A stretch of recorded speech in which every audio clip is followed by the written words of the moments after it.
The cold marble floor of the Vance Enterprises lobby felt like a slab of ice against Alexander Vance's cheek. A security guard's polished boot was inches from his face.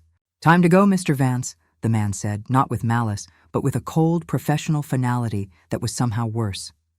This was his building, his marble, his security team, or it had been until 30 minutes ago, when the board of directors, in an emergency session, had voted him out after the company's catastrophic overnight collapse. He had been physically escorted out, his personal effects, a single box containing a photo of his ex-wife and daughter and a gold pen dumped unceremoniously into his arms. 30 days ago, Alexander Alex Vance was a titan.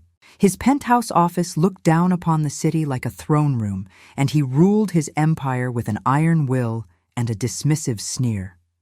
He was a man who believed in numbers, leverage, and the infallibility of his own gut. People were assets or liabilities. On a Tuesday morning, buzzing with the adrenaline of a potential billion-dollar merger, he had spilled his expensive latte on the pristine floor. Before he could even frown, a man had appeared, quiet, older, with a calm, worn face and the patient eyes of someone who had seen countless empires rise and fall. It was Joseph, the floor janitor. Joseph said nothing. He simply knelt and began to clean the mess with efficient, unhurried movements. Alex barely glanced down. "These floors are too slick," Alex had muttered to his assistant, not thanking the man who was on his knees solving his problem. As Joseph worked, he looked at the financial charts glowing on Alex's monitor. "A heavy storm is coming from the east, Mr. Vance," Joseph said, his voice a low, calm rumble. Annoyed at the small talk, Alex had snapped, "I don't pay you for weather reports.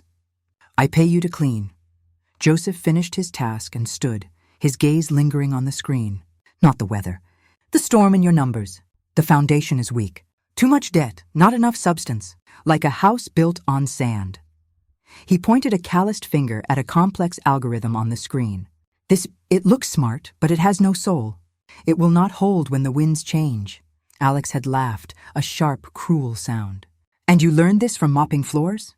Get back to work." He turned his back, dismissing the man as completely as one might swat a fly. Joseph's warning was the paranoid rambling of an uneducated old man. Alex's algorithm, his masterpiece, was foolproof. He was the fool. Joseph had been right. The storm from the east was a reference to the Eastern Horizon Fund, which Alex later discovered Joseph had somehow known was unstable. The merger was a house of cards, the algorithm a catastrophic failure that exposed Vance Enterprises to unimaginable risk. The collapse was swift, brutal, and total. The news channels called it the Vance implosion.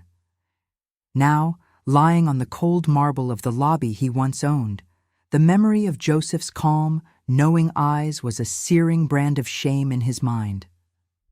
The guard helped him to his feet, not ungently. Alex stumbled out into the biting city wind, the box in his arms. His bank accounts were frozen, his assets seized. His so-called friends had disappeared. He was 57 years old and he had nothing, absolutely nothing. He stood on the sidewalk, a statue of failure, as the people of the city he once looked down upon flowed around him, oblivious. The only person who had seen the truth coming was the man he had treated with the utmost contempt. And that man was now his only impossible hope. The first night was a lesson in a new, brutal form of education. A luxury hotel doorman, who once would have bowed to him, now shooed him away from the awning where he sought shelter from the drizzling rain. "Move along, pal. You're scaring the guests." The words were a punch to a gut already hollow with hunger. Alex ended up in a crowded, foul-smelling homeless shelter, clutching his box of meager possessions to his chest like a life raft. He didn't sleep. The sounds of coughing, snoring, and muttered nightmares were a symphony of despair. He was just another face in a line for a thin, lukewarm bowl of soup the next morning. His $5,000 suit now stained and reeking, a costume from a life that felt like a dream. The following days were a relentless parade of humiliation. He went to the bank to see if any account, any safe deposit box had been overlooked. The manager, a young man he had once played golf with, met him in the public lobby, not his private office. "I'm sorry, Alex. It's all tied up in the bankruptcy proceedings. There's nothing I can do." The phrase, "nothing I can do," became a mantra of his new existence. He called his friends. The calls went straight to voicemail. He showed up at a club he'd been a founding member of and was politely but firmly turned away at the door. His membership, like everything else, had been revoked. He was a ghost. The physical hardship was a shock to his system. He was always cold. The expensive leather shoes he wore were not made for walking city streets for hours, and blisters bloomed and broke on his feet. He learned where the best soup kitchens were and the specific times they served. He learned to ignore the stares of disgust from passers-by, the way mothers pulled their children closer. He was no longer Alexander Vance. He was a problem, a statistic, a piece of urban clutter. The arrogance that had been his armor was stripped away, layer by painful layer, leaving behind raw, exposed shame. One afternoon, shivering on a park bench, he watched a pigeon peck at a discarded piece of bread.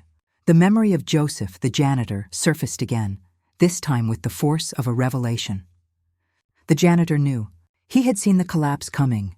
He had spoken with a quiet certainty that at the time seemed like insanity, but now seemed like prophecy. Was it just a lucky guess? Or did that man possess a wisdom Alex, in all his wealth and power, had never understood? The thought was simultaneously humiliating and electrifying. To seek help from the man he had so publicly mocked was the ultimate defeat.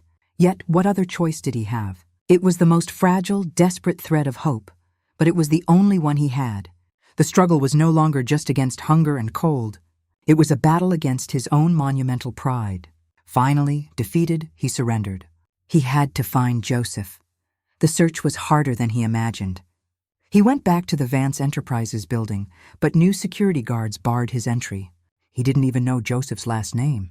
He spent days loitering near the building's service entrance, watching the cleaning crews come and go in the early evening.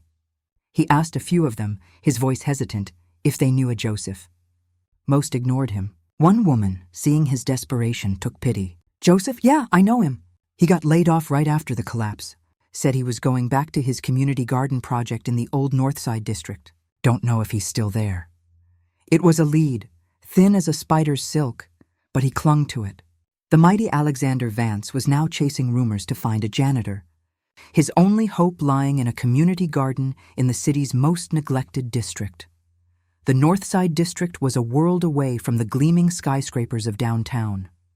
Here the buildings were worn, the streets were quieter, and the air smelled of diesel and dust. After asking for directions, Alex found the community garden tucked between two aging brick warehouses. It was an oasis. Neat rows of vegetables and vibrant flowers flourished in raised beds. A small restored greenhouse stood at its center, and there, kneeling in the soil, tending to a tomato plant with the same gentle, deliberate care he had used to clean a floor, was Joseph. Alex's heart hammered against his ribs. He stood at the edge of the garden, a spectral figure in his ruined suit, unsure how to proceed. The gulf between who he was and who he had been felt uncrossable. Joseph looked up, his calm eyes registering Alex's presence without a flicker of surprise. It was as if he had been expecting him. "Mr. Vance," Joseph said, his voice the same low rumble. He didn't stand up. "The soil is good for the soul. You should try it." The casual, non-judgmental greeting shattered the last of Alex's defenses. He stumbled forward, his words tumbling out in a raw, broken rush. "Joseph, I need to apologize. The things I said to you, I was an arrogant fool. You were right. About everything. The storm, it wiped me out. I have nothing." The admission was a physical pain. He expected to see satisfaction in Joseph's eyes, or at least pity. He saw neither. Joseph nodded slowly, wiping his hands on his trousers. "I know, I heard." He gestured to a weathered wooden bench nearby. "Sit, you look tired." Stunned by the man's grace, Alex sat. Joseph fetched a mason jar of cool water from the greenhouse and handed it to him. Alex drank it greedily. It was the most refreshing thing he had ever tasted. "How?" Alex finally whispered, the question that had haunted him for weeks. "How did you know?" Joseph sat beside him, his gaze fixed on the thriving garden. "I didn't learn it from mopping floors, Mr. Vance," he said, a faint smile on his lips. "I learned it from building companies. I was the founder and CEO of Greenspan Innovations 30 years ago. We were a green tech pioneer. Alex stared, dumbfounded. Greenspan was a legendary name, a company that had failed spectacularly, a cautionary tale he himself had cited in business lectures. I made the same mistake you did, Joseph continued. I fell in love with a complex, beautiful algorithm and forgot the simple human element. I trusted the wrong people. I lost everything, my company, my family, my home. The collapse. It broke me. I ended up right where you are now. Cleaning floors at Vance Enterprises was my way back, a humble job to remind me of what truly matters. It gave me time to think, to rebuild myself, not my bank account. When I saw your numbers, I saw the same ghost of my own failure. I tried to warn you. The revelation was staggering. The man he had dismissed as an uneducated janitor was a fallen king, a man who had already walked the path of destruction Alex was now on. He hadn't been spouting superstitious nonsense. He'd been speaking from the brutal, first-hand experience of a master. "Why are you helping me?" Alex asked, his voice thick with emotion. "After how I treated you." Joseph looked at him, his eyes holding a deep, abiding light. "Because no one helped me. And a man is not defined by his lowest moment, but by what he builds from the rubble." He stood up and pointed to a patch of untilled earth. "The first lesson is not about business. It's about patience. The ground must be prepared before anything can grow. Your hands have never done real work. They will learn. Start by turning that soil. Remove the rocks. Make it ready." It was a menial task, far beneath the former CEO.